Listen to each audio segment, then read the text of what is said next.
കൽക്കി 2898 AD. ഈ ഒരു സിനിമ കണ്ടു കഴിഞ്ഞപ്പോൾ എൻ്റെ ഒരു ഫീലിംഗ് എന്ന് പറഞ്ഞാൽ ഈ ഒരു സിനിമ ധൈര്യത്തോടെ എവിടെയും കൊണ്ട് പറയാം this is an Indian movie എന്ന്. കാരണം അമ്മാതിരി കിട്ടില്ല മൂവിയാണ്. ഇപ്പോഴും എനിക്ക് ആ ഒരു തിയേറ്റർ എക്സ്പീരിയൻസിന്റെ ഹാങ് ഓവർ വിട്ടുപോയില്ല. ഞാൻ അവിടെ എന്താണ് എക്സ്പീരിയൻസ് ചെയ്തെന്ന് ഒരു പിടുത്തം കിട്ടുന്നില്ല. എങ്ങനെ പറയണമെന്ന് പോലും എനിക്ക് അറിയത്തില്ല. എന്തെങ്കിലും ഞാൻ പറഞ്ഞാൽ അത് സ്പോയിലായി പോകും. സത്യം പറഞ്ഞാൽ ആ ഒരു മൂവിയുടെ അവസാനത്തെ ഒരു 20-30 മിനിറ്റ് എനിക്ക് കിട്ടിയ ആ ഒരു എക്സ്പീരിയൻസ് എന്നൊക്കെ പറയുന്നത് മാൻ വേറെ ലെവലാണ്. സിനിമയിൽ വർക്കാവാത്ത പോർഷൻസ് കുറച്ചൊക്കെ ഉണ്ട്, ഇല്ലാന്ന് ഞാൻ പറയുന്നില്ല. പക്ഷേ ഈ ഒരു മൂവിനെ എടുത്ത് പറയുമ്പോൾ ഈ ഒരു മൂവിയുടെ മേക്കിംഗ് ആയാലും ക്യാരക്ടേഴ്സ് ആയാലും ആ ഒരു വേൾഡ് ബിൽഡ് ആയാലും ആ ഒരു ഫ്യൂച്ചറിസ്റ്റിക് ആയിട്ടുള്ള ഒരു സൈഫൈ തീം, സോ ഇങ്ങനത്തെ ഒരുപാട് കാര്യങ്ങളൊക്കെ ഉണ്ടെങ്കിലും അതിനൊന്ന് ജസ്റ്റ് ഒന്ന് മാറ്റി വെച്ച മഹാഭാരതം എന്ന ഒരു എപ്പിക് സ്റ്റോറിയിൽ നമ്മൾ കണ്ട കുറച്ച് ക്യാരക്ടേഴ്സും കുറച്ച് സിറ്റുവേഷൻസ് ഒക്കെ ഈ സിനിമയിൽ ബ്ലെൻഡ് ചെയ്ത് പോകുന്നുണ്ട്. ഞാൻ സത്യം പറഞ്ഞാൽ ഈ ഒരു മൂവിക്ക് മുമ്പ് വീഡിയോ ചെയ്തപ്പോഴും പറഞ്ഞായിരുന്നു, ഈ ഒരു മൂവിയുടെ കണ്ടന്റ് എന്ന് പറയുന്നത് അശ്വത്ഥാമ എന്ന് പറയുന്ന ഒരു ക്യാരക്ടർ വരുന്ന അയാൾ ഒരു കേഴ്സ് കിട്ടിയ ക്യാരക്ടറാണ്. സോ ആ ഒരു കേഴ്സ് ബ്രേക്ക് ചെയ്യാൻ വേണ്ടിയിട്ട് കൽക്കിയുടെ ജനനത്തിന് വേണ്ടി സപ്പോർട്ട് ചെയ്യുന്നു. അതായത് കൽക്കി ആ ഒരു കുഞ്ഞ് ജനിക്കാൻ പാടില്ല എന്ന് പറഞ്ഞ് വരുന്നവരൊക്കെ ഡിഫെൻഡ് ചെയ്യുന്നു. സോ ഇതായിരുന്നു എന്റെ തോട്ടിലൊക്കെ ഇങ്ങനെയായിരുന്നു സിനിമ എന്ന് പറയുന്നത്. പക്ഷെ ഞാൻ ഈ സിനിമയിൽ കണ്ടെന്നൊക്കെ പറയുന്നത് ഫാർ ബിയോണ്ട് ദാറ്റ്. കാരണം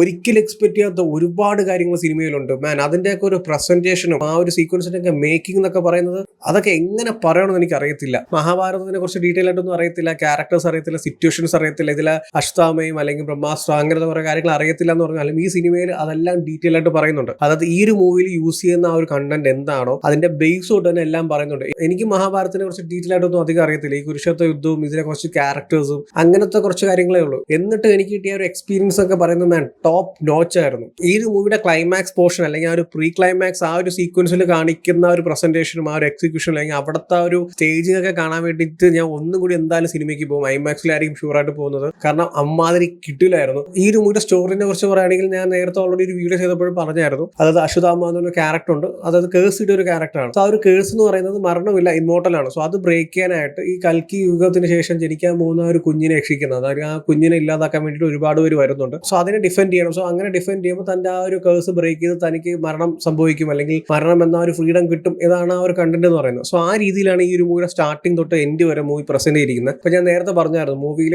വർക്കാവാത്ത കുറെ പോർഷൻസ് ഉണ്ട്. ഇപ്പം ഫോർ എക്സാമ്പിൾ പറയുകയാണെങ്കിൽ ഈ മൂവി ശരിക്കും ആ ഒരു എൻഗേജിങ് ഫാക്ടർ അല്ലെങ്കിൽ നമ്മൾ ആ മൂവിയിലോട്ട് ബ്ലെൻഡ് ചെയ്ത് പോകുന്നത് സെക്കൻഡ് ഹാഫിലാണ്. ഫസ്റ്റ് ഹാഫ് എന്ന് പറയുന്ന ആ ഒരു മൂവിയുടെ ആ വേൾഡ് ബിൽഡും ക്യാരക്ടേഴ്സും അവരുടെ സിറ്റുവേഷൻസും അല്ലെങ്കിൽ ആ ഒരു വേൾഡിൽ എങ്ങനെയാണ് വർക്ക് ആവുന്നത്, സുപ്രീമും ബാക്കിയുള്ള കാര്യങ്ങൾ, അതായത് അവിടുത്തെ വെപ്പൺസ്, അവിടുത്തെ കോയിൻസ് അല്ലെങ്കിൽ അവിടുത്തെ ബാക്കിയുള്ള ഡീറ്റെയിൽ ആയിട്ടുള്ള കാര്യങ്ങളൊക്കെ പറഞ്ഞ് ആ ക്യാരക്ടേഴ്സും അല്ലെങ്കിൽ ആ ഒരു ശമ്പാലയം അവിടുത്തെ ക്യാരക്ടേഴ്സും അതെങ്ങനെയാണ് ഹിഡൻ ആയിരിക്കുന്നത്. സോ അങ്ങനത്തെ ഒരുപാട് കാര്യങ്ങൾ വളരെ ഡീറ്റെയിൽ ആയിട്ടാണ് ഒരു ഫസ്റ്റ് ഹാഫിൽ പറഞ്ഞു വന്നത്. ഓൾറെഡി ഒരു ആനിമേറ്റഡ് സീരീസ് ഇറങ്ങിയിട്ടുണ്ടായിരുന്നു, അതിലും എല്ലാ കാര്യങ്ങളും പറയുന്നുണ്ട്. ക്യാരക്ടേഴ്സും ആ ഒരു ബുജിയും ഭാര്യയും തമ്മിലുള്ള കണക്ഷൻസും ആ ഒരു വേൾഡ് ബിൽഡും കാര്യങ്ങളൊക്കെ പറയുന്നുണ്ടെങ്കിലും ഇവിടെയും കുറച്ച് ഡീറ്റെയിൽ ആയിട്ട് പറയുന്നുണ്ട്. അതുകൊണ്ട് തന്നെ ഫസ്റ്റ് ഹാഫ് നമ്മളിങ്ങനെ ചെറിയ സ്ലോ പീസിലൊക്കെ പോകും. പക്ഷെ സെക്കൻഡ് ഹാഫിലാണ് ശരിക്കും ആ ഒരു മൂവി തന്നെ സ്റ്റാർട്ട് ആവുന്നത്. ആ സെക്കൻഡ് ഹാഫിൽ കിട്ടുന്ന ആ ഒരു engaging factor through out the മൂവിയിൽ നിലനിർത്തി തന്നെ പോകുന്നുണ്ട്. Especially the climax and pre climax എന്ന് പറയുന്ന ഡാം സീനായിരുന്നു. അമ്മാതിരി കിടിലൻ സീക്വൻസ് ആണ്. ആ ഒരു സീക്വൻസിന്റെ പ്രസന്റേഷൻ കണ്ടപ്പോൾ ഞാൻ ഫ്ലാറ്റ് ആണ്. എനിക്ക് വേറെ ഒന്നും വേണ്ട. ഈ ഒരു ഫസ്റ്റ് ഹാഫിൽ ലാഗ് ഉണ്ടെന്നോ അല്ലെങ്കിൽ ഇത്ര ടൈം എടുത്ത് എന്തിനാണെന്നോ അങ്ങനെ ഒന്നും. അതായത് ആ സെക്കൻഡ് ഹാഫിൽ അല്ലെങ്കിൽ ആ ഒരു പ്രീ ക്ലൈമാക്സ് തൊട്ട് ആ ഒരു ക്ലൈമാക്സ് വരെ കാണിക്കുന്ന സീക്വൻസ് മാത്രം മതി, ബാക്കിയുള്ള എല്ലാ കാര്യങ്ങളും മറന്നു പോകാൻ. നമ്മളിപ്പോ വിക്രം സിനിമ കണ്ടിട്ട്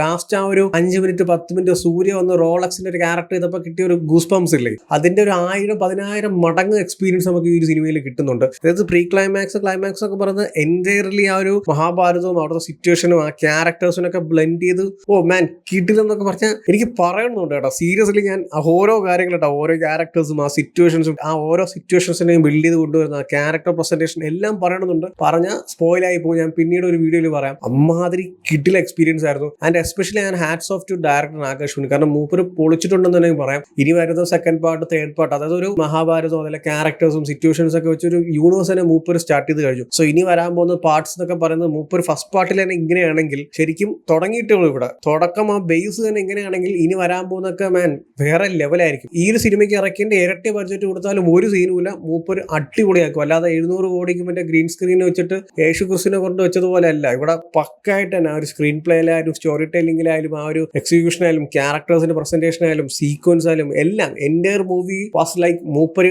അടിപൊളിയായിട്ട് തന്നെ പ്രസന്റ് ചെയ്തിട്ടുണ്ട്. ആൻഡ് ഇതിൽ വന്നു പോകുന്ന ഓരോ ക്യാരക്ടേഴ്സും ചുമ്മാ ജസ്റ്റ് വന്നു പോകുന്നൊന്നുമില്ല. എല്ലാ ക്യാരക്ടേഴ്സിനും അതിനുള്ള ഈക്വൽ ഇമ്പോർട്ടൻസും നല്ലൊരു സ്ക്രീൻ സ്പേസും ഒക്കെ തന്നെ കൊടുത്തിട്ടുണ്ട്. നമ്മൾ വിചാരിച്ച ഒരുപാട് ക്യാമിയോ റോൾസ് വരുന്നുണ്ട്, നമ്മൾ വിചാരിക്കാത്ത ഒരുപാട് ക്യാമിയോ റോൾസ് വരുന്നുണ്ട്. അതൊക്കെ കിഡിലായിരുന്നു. ആൻഡ് ഈ മൂവിയിലെ ക്യാരക്ടേഴ്സ് ഇപ്പം പ്രഭാസ് മാത്രമല്ല ബാക്കിയുള്ള എല്ലാവർക്കും കിഡിലൻ സ്പേസ് ആയിരുന്നു. ദീപിക ആയാലും കമലഹാസൻ എന്ന് പറയുന്ന ഉലക നായകന് ആകെ കുറച്ച് സീക്വൻസ് ഉള്ളു. ആ ഉള്ള സീക്വൻസിൽ മൂപ്പർ വാസ് ലൈക്ക് ദ ഡെവിൾ. അമ്മാതിരി സീക്വൻസ് ആയിരുന്നു.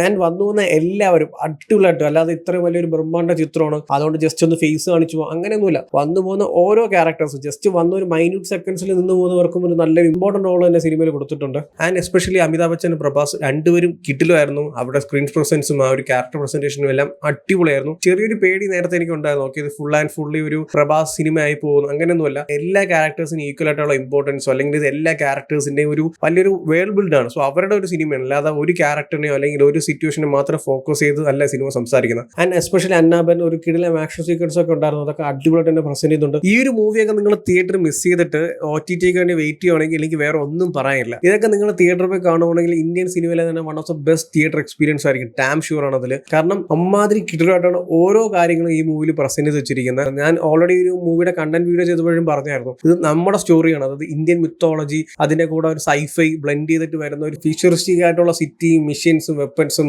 സോ അങ്ങനത്തെ കാര്യങ്ങളൊക്കെ പ്രസന്റ് ചെയ്തിട്ടുള്ള ഒരു മൂവിയാണ്. സോ നമുക്ക് ഇത് നമ്മുടെ സ്റ്റോറിയാണ്. സോ അങ്ങനത്തെ ഒരു മൂവി ആയതുകൊണ്ട് തന്നെ ഇതൊരു ഇന്ത്യൻ സിനിമ അല്ലെങ്കിൽ ഇന്ത്യൻ ഓഡിയൻസ് ഇവിടെ മാത്രം ചുരുങ്ങി പോവാതെ ലോകം മുഴുവനും പോയിട്ട് ആ ഒരു ഇന്ത്യൻ സിനിമ എന്താണെന്ന് കാണിക്കാൻ പറ്റിയ ഒരു മൂവിയും കൂടിയാണ് കൽക്കി എന്ന് പറയുന്നത്. കാരണം ഒരു കിടില മൂവിയാണ്. അതിപ്പോൾ ഏത് ആംഗിൾ നോക്കിയാലും ആ ഒരു മൂവിയുടെ സ്റ്റോറി ടെല്ലിംഗ് ആയാലും ആ ഒരു മൂവിയുടെ എക്സിക്യൂഷൻ ആയാലും ആ ഒരു സ്ക്രിപ്റ്റ് ആയാലും ക്യാരക്ടേഴ്സിന്റെ പ്രസന്റേഷൻ ആയാലും ആ ഒരു എൻ്റെ മൂവിയുടെ മേക്കിംഗ് ആയാലും ആ ഓരോ സീക്വൻസിന്റെ എക്സിക്യൂഷൻ ആയാലും എല്ലാം പെർഫെക്റ്റ് ആയിട്ട് ടൈം എടുത്ത് എന്താണോ ആവശ്യം അല്ലെങ്കിൽ ഓഡിയൻസ് കാണുമ്പോൾ ഓരോ ഓഡിയൻസിന് ഇത് എങ്ങനെ വർക്ക്ഔട്ട് ആവും അങ്ങനത്തെ രീതിയിലാണ് ഈ ഒരു മൂവിയിലുള്ള ഈച്ച് ആൻഡ് എവറിത്തിങ് പ്രസന്റ് ചെയ്തിരിക്കുന്നത്. സോ അതുകൊണ്ട് തന്നെ ഒരിക്കലും ഈ ഒരു മൂവി മിസ് ചെയ്ത് മാക്സിമം തിയേറ്ററിൽ തന്നെ ഇപ്പോൾ എക്സ്പീരിയൻസ് ചെയ്യുക. ഞാൻ എന്തായാലും ഷുവറാണ് IMAX-ലായിരിക്കും ചിലപ്പോൾ രണ്ടാമത്തെ പ്രാവശ്യം കാണുന്നത്. കാരണം ഈ ഒരു മൂവിയുടെ പ്രീ ക്ലൈമാക്സ് അല്ലെങ്കിൽ അവസാനത്തെ ഒരു 30 മിനിറ്റ് എനിക്ക് കിട്ടിയ ഒരു ഗൂസ് ബംസ് ഉണ്ടല്ലോ, അതെനിക്ക് ഒന്നും കൂടി വേണം. അമ്മാതിരി കിടിലം പ്രസന്റേഷൻ ആയിരുന്നു അതെന്ന് പറയുന്നത്. അതൊന്നും ഞാൻ ഡീറ്റെയിൽ ആയിട്ട് പറയുന്നില്ല, എവിടെയെങ്കിലൊക്കെ എന്തെങ്കിലും പറഞ്ഞ് പക്കാ സ്പോയിലായി പോകും, അതുകൊണ്ട് ഒന്നും മിണ്ടുന്നില്ല. സോ എന്തായാലും എല്ലാവരും തിയേറ്ററിൽ തന്നെ പോയി മൂവി എക്സ്പീരിയൻസ് ചെയ്യുക. ആൻഡ് എൻ്റെ ഒരു കാര്യം എടുത്ത് പറയുകയാണെങ്കിൽ I M so dam proud, ഇങ്ങനത്തെ ഒരു മൂവി അതും Indian mythology Indian concept use ചെയ്തിട്ട്